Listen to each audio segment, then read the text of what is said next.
won't stop till I hear him say,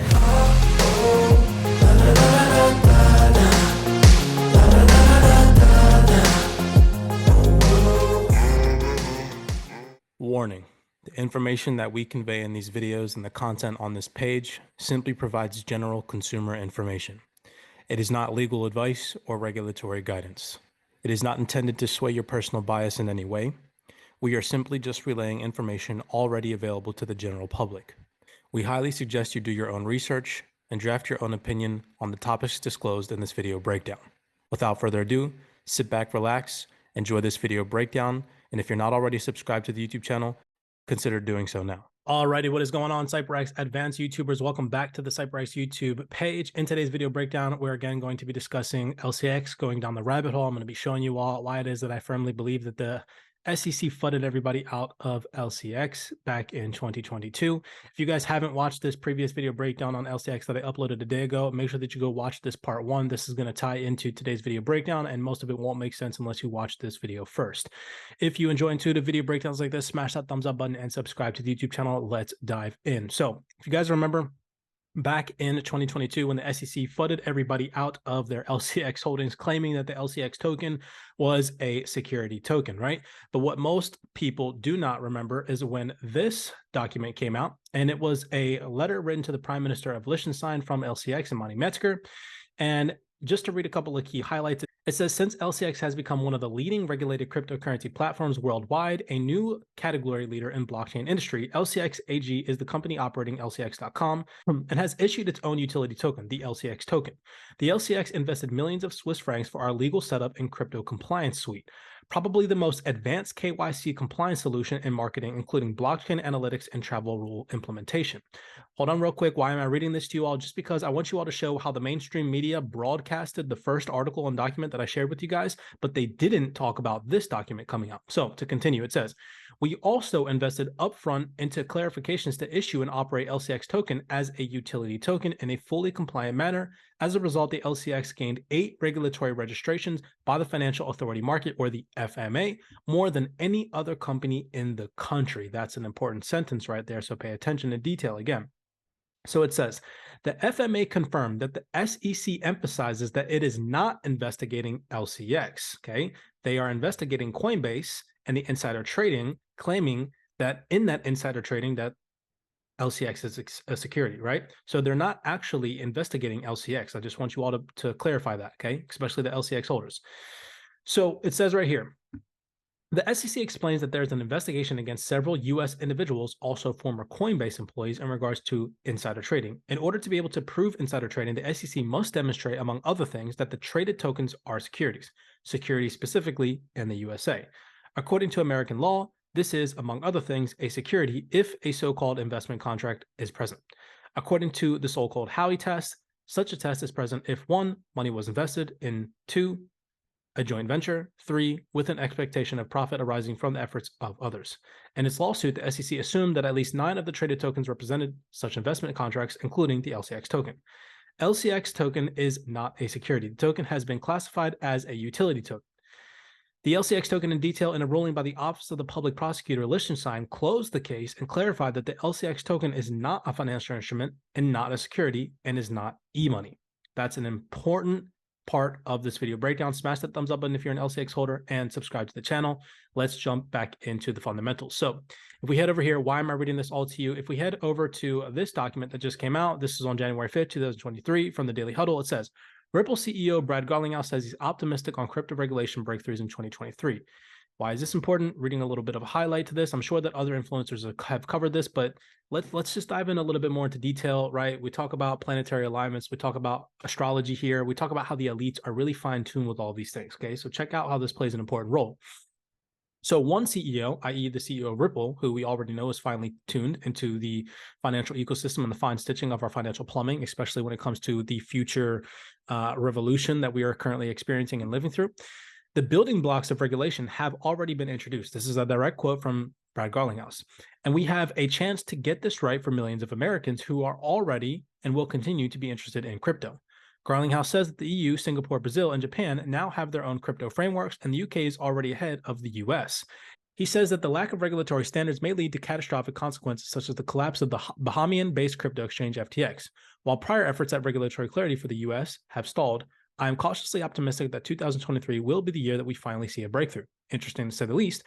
Again, this is a hypothetical situation in my personal opinion, but what if the SEC versus Ripple case was brought on, and I've been mentioning this for some time, that it is manipulated, and again, my personal opinion, to force regulatory clarity and to bring the United States ahead of everybody else in this regulatory environment, okay, in this crypto race. You have to understand that these elites, they are in a race for this crypto adoption, whether they want to admit it or not, okay?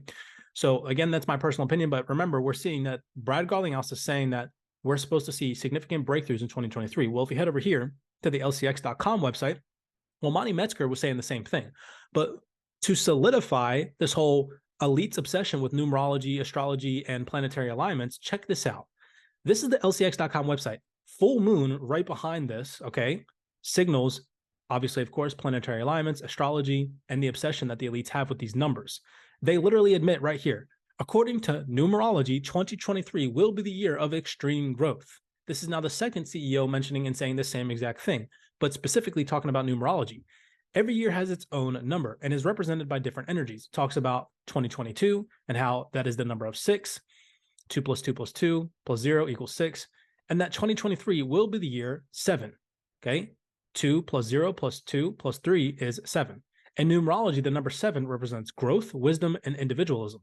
Also self-awareness. The number 7 is to believe a significant number and may be seen as a symbol of positive change, knowledge, and achievement. Interesting, just to solidify everything that we teach you guys here on the CYPRX YouTube channel. It's interesting how it's all playing out, right? They're not even hiding it anymore that they're obsessed with numerology, astrology, and planetary alignments, okay? They're literally just blatantly telling you, right?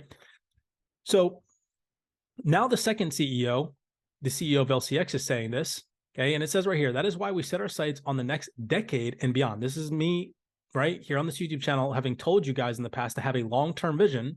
This is a solidification of that. If you're an investor in LCX, it says right here, we have our sights set on the next decade and beyond. We are focused not just on the short-term wins, but on building a strong foundation that will allow us to continue growing and innovating well into the future. Now, coming down here, this is where it gets interesting. It mentions the expansion of product offerings beyond the exchange into tokenization of real-world assets. Like I said, if you haven't gone and watched this video breakdown, make sure that you go check that out because this is going to tie in. So why am I reading this part to you? Again, LCX mentioning the tokenization of real-world assets, and how does it tie into LCX in the rabbit hole? You guys remember back in 20 and 22 in June, when JP Morgan announced that they want to bring trillions of dollars to tokenize assets, right? Trillions with a T. JP Morgan. How is this connected with LCX? You guys remember in the previous video breakdown, I told you all that back in 2020, June, interesting how, again, those June dates correlate. June, right? LCX joins ITSA, or the International Token Standardization Association. And in this document, they talk about LCX building a compliant ecosystem for the tokenization of assets and security tokens. So remember in the previous video breakdown, the ITSA and how they were correlated with LCX. You guys remember coming over here, the Interwork Alliance launched to standardize tokens powered by ecosystems worldwide. Well, who was a part of the members list of this Interwork Alliance? Remember, I showed you guys the partnerships between Chainlink, Hedera Hashgraph, LCX, the DTCC, and here we see the ITSA, the International Token Standardization Association, how they're all tied in with LCX, right? Well, if we come over here to an interesting PDF, who was also a member of this Interwork Alliance group, JP Morgan, says right here, JP Morgan was a part of the members of the Enterprise Ethereum Alliance that then was replaced by the Interwork Alliance group. It is all connected. JP Morgan, part of the Interwork Alliance group, again, the Interwork Alliance group, who is well connected either directly or indirectly with LCX, mentioning the integration with ITSA, okay? And then we see that JP Morgan is attempting to bring trillions of dollars to tokenize assets. Do you guys see how it's all connected? This is, again, in my personal opinion, one of the reasons why the SEC falsely claimed that LCX was a security token And that is why they do not want United States investors invested in cryptocurrency. They want to flood people out. They know the future potential of this cryptocurrency market space. They see that these CEOs are dropping gems now, saying that they are extremely optimistic about the 2023 roadmap and massive breakthroughs that are about to come into fruition. And in my opinion, they're going to continue to FUD people out, especially the retail investor. And the retail investor that doesn't go and do their research, specific research like this, where the details are fine-tuned and you can clearly see that a crypto exchange and a crypto utility token like LCX is going to play a massive role in the future. It even says right here that we are well positioned to lead this charge thanks to our regulatory approval. Remember, I showed you guys back in this document that they've gotten regulatory approval and that they are not a security token. They are a utility token, okay? Go ahead and smash that thumbs up button if you're an LCX holder. Subscribe to the YouTube channel. If you guys enjoy video breakdowns like this, comment in the description down below. As always, blessings, be cognizant, make sure that you're doing your own research. I'm not telling you guys to go out and buy LCX. As always, blessings, be cognizant, be aware, and I'll see you guys in the next YouTube video breakdown. I won't stop till I hear him say